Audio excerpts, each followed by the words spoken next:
Brovdiy has now shut down the Sea of Azov. Vladimir Putin thought he could use the Black Sea as his own private launch pad to terrorize Ukraine. He was wrong. Ukraine has no major navy, yet it's pulling off a total maritime lockdown. Ukraine isn't just hunting warships anymore, they're hunting the Kremlin's cash cow.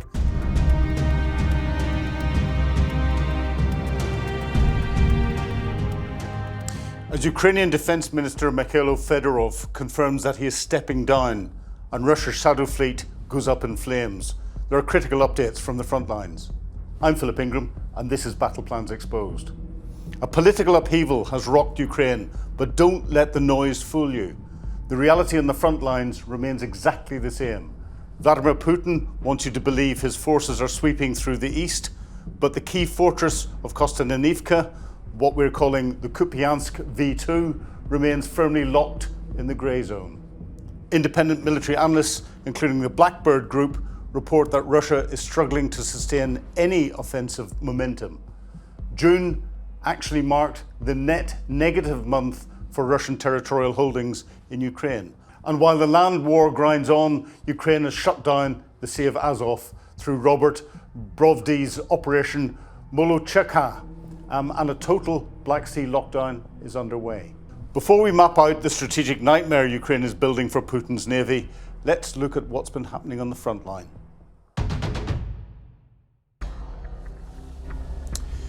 The traditional attack helicopter, once the undisputed king of the skies, is facing an existential crisis. What you're seeing here is a Ukrainian FPV drone operated by the Ragog unit of the Unmanned Systems Forces. They're stalking, chasing and hunting the Russian Mi-28 attack helicopter just over the border in the Belgorod region of Russia. Watch how the operator lines up the run. The chopper is moving fast, but the drone pilot matches its trajectory. It looks like the main rotor may have taken out the drone before it detonated, because if you wanted to attack the helicopter properly, attack the tail rotor. It will then go into an uncontrollable spin. But actually, even if the main rotor had hit it, the debris from the drone will have caused this aircraft significant damage. Whether it's caused it enough for it to crash or whether the crew managed to recover it and survive, we don't know. But you can guarantee that a drone costing only a few $1,000s has severely damaged, if not destroyed, a helicopter costing millions. So now we see a little bit of Russian entertainment. This is the shocking moment a Russian army mobile fire group almost killed themselves. In a bid to target Ukrainian drones, these troops have brought an old Soviet weapon, the Yak-B 12.7mm 4-barreled rotary aircraft machine gun from 1973. They brought it back into service as a makeshift ground defence weapon. But watch what happens as they fire. The weapon goes out of control, spinning round and round, shooting wildly. Miraculously, there were no casualties reported. Well, miraculously for the Russians who were doing the training, the Ukrainians would have been quite happy, I think, if there had been casualties. But the clip shows you the sheer desperation of Putin's war machine, relying on dangerous, outdated Soviet-era weapons that are more a threat to their own men than they are to the enemy. And this particular machine gun was for attack helicopters, not designed to be used ground-mounted like that. And the poor instructor, to try and stop it going around, grabbed hold of the barrel. I've only touched a hot machine gun barrel once. You never do it twice. So what we're seeing here is frontline footage from the border guards in the Heart Brigade operating in the Slobozhansk direction. They detected what the troops call Zadun drones. A Zadun drone, named after the popular Russian slang term for the one who waits, is an ambush-style FPV loitering munition. Instead of actively hunting, these drones land on trees or poles or on the ground near roads and wait in sleep mode until a target vehicle or personnel passes by. This drone-on-drone strike shows the relentless cat-and-mouse game being played out in the skies. It is a constant cycle of adaptation and technological countermeasures. In reality, what we have here is just a series of smart mines. These FPV drones sitting on the ground waiting to be activated are like smart mines. What the Ukrainians are doing is mine clearance using their own UAVs. Now this is interesting and confusing because what you're seeing here is a Russian Shahed 136 kamikaze drone flying incredibly low over the Odessa region. But instead of carrying a warhead to blow something up, watch what happens as it passes overhead. It releases a massive cloud of white sheets. These are reported to be either propaganda leaflets aimed at demoralizing local population, or what are also known as dipole reflectors, or in the Second World War terminology, window, designed to scramble and confuse Ukrainian air defense radars. It is a stark reminder that this conflict is not just being fought with high explosives, but on a psychological level too. The Kremlin is using these loud, cheap terror weapons to mess with civilian minds and disrupt military systems all at once.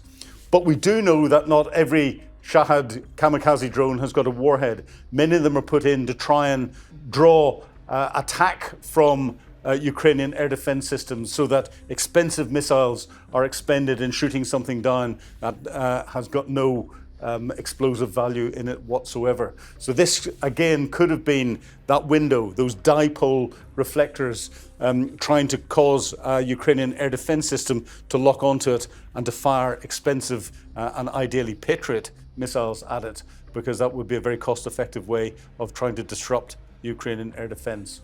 It's innovation, and we're seeing constant innovation across the front lines. So dipole reflectors, or window, invented during the Second World War, and they're strips of aluminium that are cut to the length that will reflect a similar sort of signal back when a radar hits it to the target that they're looking for. It can be used in two ways: one, to pretend it's a target and give that sort of radar signature, or the other in mass volumes, and we haven't quite seen the mass volume here, to put so many reflections back that it totally confuses any search radar that there is out there, allowing missiles or other aircraft to sneak in behind it, like a smoke screen, but an electronic smoke screen. And finally, what you're seeing here is the absolute carnage in the Azov Sea. Over just a 24-hour period, Ukrainian forces have hit another 11 Russian vessels, and we're talking 5 oil tankers, an LNG transport, cargo ships and tugboats. That brings the total to a staggering 147 Russian ships struck in only 10 days in the Sea of Azov and the Black Sea. But watch the water around them. There's not a single Russian military escort in sight to protect this fleet. The Kremlin's Black Sea fleet has been so thoroughly battered and pushed back that they're leaving their vital commercial and logistics supply lines completely exposed to Ukrainian sea drones. It's a total collapse of Russian naval dominance in the region. We've all seen how drones change the dynamics in the battlefield on land in Ukraine, but there's another critical front where the calculus is shifting. This front is, as we've reported on beforehand, in the Black Sea.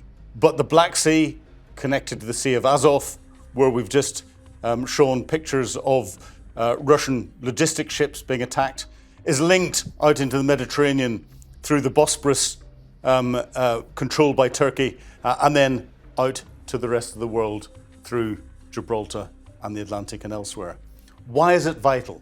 It's critical because Ukraine supplies the world about 10% of its grain and cooking oil.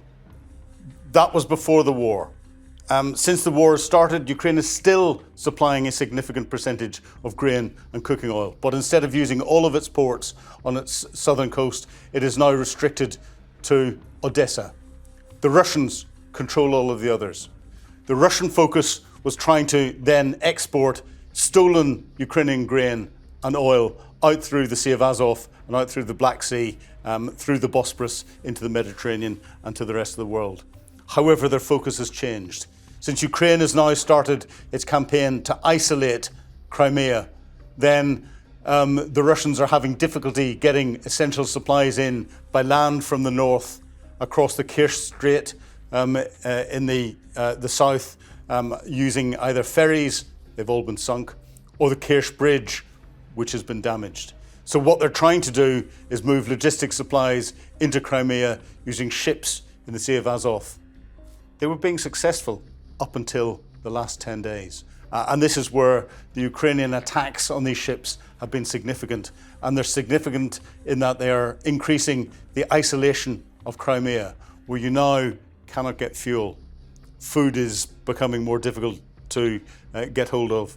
The Russians are having increasing difficulties getting military supplies in there, and therefore it can't be used as a secure base to launch attacks up into Ukraine. Ukraine is slowly but surely choking off what Putin sees as one of the jewels in his crown. So, critical to Vladimir Putin, but also critical to President Zelensky. He said the Russian war began with Crimea, and it began in 2014 when the Russians carried out a bloodless coup across Crimea and then pushed into further regions of southern Ukraine. And it is psychologically important both to the Ukrainians and to the Russians. The Russians, it was the headquarters of the Black Sea Fleet. It was where Vladimir Putin went on his honeymoon. It's where Vladimir Putin and many of his oligarchs, those in his inner circle, have got huge properties and huge dachas. And that is why Putin sees that as part of Russia. For Ukraine, it's always been part of Ukraine. And because of its importance to Vladimir Putin, and because of the Russians coming in here in 2014, President Zelensky sees it as a critical piece to put pressure on Vladimir Putin. And that is why he sees the war finishing with what he's doing in Ukraine. And that is why we're seeing so much effort put into that today. So why is this important? And why is Vladimir Putin so concerned about getting control of this coast and everything else? Part of it, I think, is because the Black Sea is effectively a NATO sea. And if Ukraine was ever allowed to join NATO, it would become even more of a NATO sea. Because we've got Turkey in the south, we've got Bulgaria, we've got Romania. Ukraine is not a NATO member, but is now being supported by NATO. And the only way in and the only way out is through the Bosporus Strait, controlled by a NATO country, Turkey. Vladimir Putin and his navy see this almost like the Baltic, where the Baltic is the NATO sea. There's a tiny area that Russia has got access to, but it can only use the sea to transit out or transit round to Kaliningrad and then leave. It's restricting Russia's freedom of operation across a large proportion of its area. That is partially why Vladimir Putin is justifying his war into Ukraine.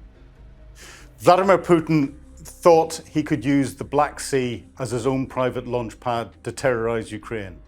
He was wrong. Ukraine has no major navy, yet it's pulling off a total maritime lockdown.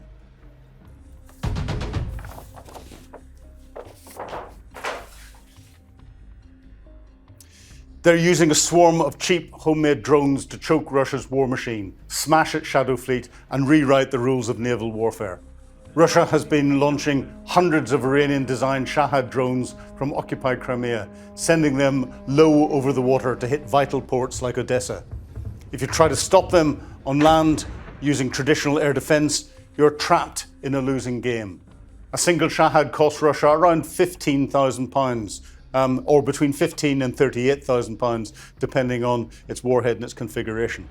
Firing a Western Patriot missile to stop it costs over £3 million a shot. Putin's entire strategy relies on exhausting Ukraine economically by forcing them to use scarce multi-million-pound missiles against cheap, mass-produced kamikaze drones. But Ukraine is turning the tables. They're taking the Magura naval drones, the same crewless boats controlled by operators miles away that sank the Russian warship Moskva in the early days of the war, and putting interceptor drones right on the deck. Ukraine's 412th Brigade Nemesis is converging uncrewed surface vessels and interceptor drones. This is a robot on robot war. Watch this clip. The Ukrainians launched a new Sting interceptor drone right off the back of a crewless speedboat. It flies up, it tracks the Shahad, and it blows it clean out of the sky. This is the first time in history a sea drone has launched an air defence drone to kill a target.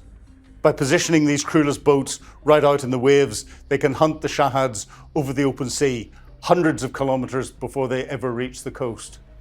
Two unmanned machines meet over the water, and a £1,700 Ukrainian drone obliterates a £38,000 Russian threat. The defence is suddenly cheaper than the attack. Now, where are these drones, these sea drones, going to be, and where they're going to be launching their anti-drone drones from? They're not going to be out in the depths of the Black Sea. This is where Western intelligence is critical to the Ukrainians, because Western intelligence will say where the Shahad drones are being launched from, whether it be from Russia, occupied Ukraine, or a lot of them were from Crimea. And here we've seen the Ukrainians first and foremost protecting Odessa. But these sea drones that the Ukrainians are using will be only a few kilometers out to sea from Odessa, because they have a range of probably 15 kilometers would be optimal. Theoretically, it says 18 and a half or out to 25 kilometers for their anti-drone drones. But 15 kilometers they can reach out. If at 15 kilometers they can hit the Shahad 136 drones coming in, there's plenty of sea for them to crash into before they get into Odessa. So we're not getting the debris crashing into a built-up area. And it gets worse for the Kremlin. Ukraine is already rolling out a next-generation 9-meter-long naval vessel called the Katrin. This thing is essentially a floating robotic aircraft carrier. It has a range of 1,600 kilometers, can stay at sea for 3 days, and carries up to 27 AI-guided interceptor drones in a single mission.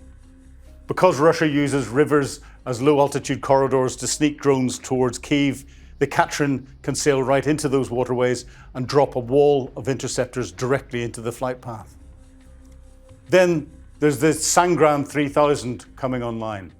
While full specifications remain classified, this multi-role unmanned naval combat system has been adopted by the Ukrainian Navy after sinking a Russian Izmarid border guard ship. And it's not just sea-to-air robots. Take a look at this footage executed by the operators of the 123rd Territorial Defence Brigade. It's another world first. They've remotely piloted a maritime drone all the way across the Black Sea, carrying a ground-based combat robot armed with a machine gun. Watch how they land the craft directly on the occupied Kinburn Spit, the Kinburn coast, this little area of what was occupied territory jutting out into the Black Sea. Drop the ramp and send the robot crawling straight behind Russian lines. By combining sea and land drones like this, Ukrainians can now insert fire support and scout hostile shores without putting a single soldier's life at risk. What it's also doing is it continuously confusing the Russians, keeping them not knowing where they're going to get attacked from next. The impact that has on their defensive positions and their morale in particular is significant. Now watch this next bit of footage. This is part of a massive coordinated blockade called Operation Molochka. Ukraine isn't just hunting warships anymore, they're hunting the Kremlin's cash cow, the shadow fleet of commercial tankers supplying fuel to the military in Crimea. Led by Major Robert Brovdiy, the legendary drone commander known as Magyar, Ukraine's unmanned systems forces have just pulled off an astonishing 10-day blitz. They targeted Russia's shadow fleet, the fleet Vladimir Putin uses to bypass international oil sanctions and to fund his war machine. The scale of this campaign is staggering. Between the 6th of July and July the 16th, Ukrainian drone operators struck 147 vessels. That includes 117 ships in the Sea of Azov and 30 more ships in the Black Sea. But here's the real tactical genius. Ukraine is not trying to sink these ships. They do not want a massive oil spill polluting their waters. Instead, they're blinding them. They're slamming kamikaze drones directly into the bridges, the steering gear, and the communications arrays. As Magyar himself put it, the goal is to turn every single self-propelled vessel into a drifting barge, completely blind and deaf. So, as we're recording this, there are changes happening in the political world in Ukraine. Fedorov, Ukraine's new Minister of Defence, has now just been forced out of office. General Budanov, former head of the HUR, Ukraine's military intelligence, is now President Zelensky's chief of staff. And the man who's making all the decisions and what's going on is President Zelensky himself.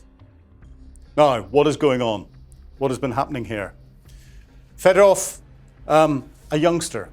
He has only been in post since January this year as the Minister for Defence. Before that, he was a Minister for Technical Innovation and the Deputy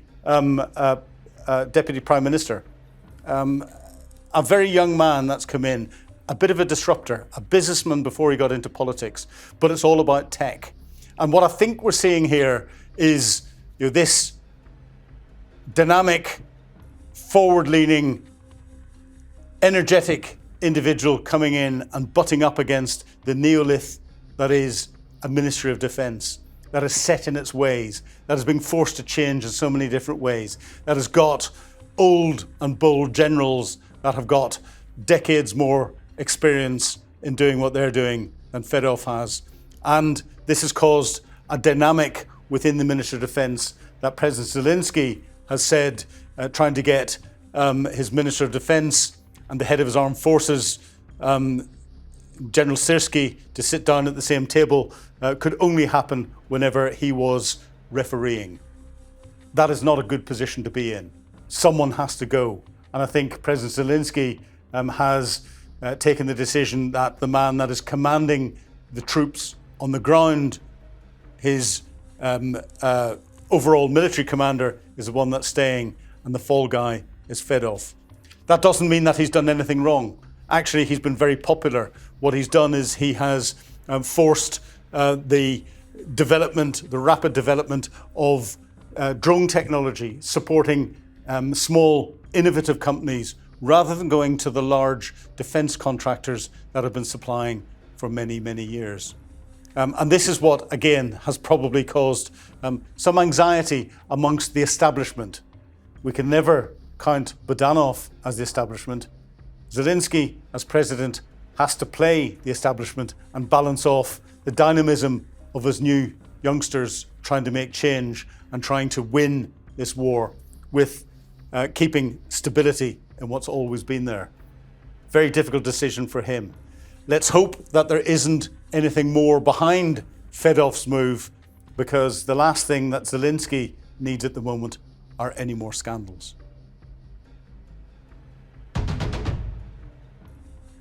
So the 4-year war is evolving, the way wars always evolve, and it's changing the way wars are fought. Look at the Americans. They're watching this very closely. In the Middle East, the US military has burned through $4 million Patriot missiles to stop cheap drones. Ukraine is proving you can build a wall of air defence over the sea for a fraction of the cost. Putin wanted a blockade of Ukraine across the Black Sea. Instead, he's got a lockdown. Crimea and the Russian Black Sea Fleet are locked down by the Ukrainians. I'm Philip Ingram. Thank you for watching. If you like what you've seen, please hit like, please subscribe, and please pass it on to your friends. But I'm looking forward to seeing you again next week. Goodbye.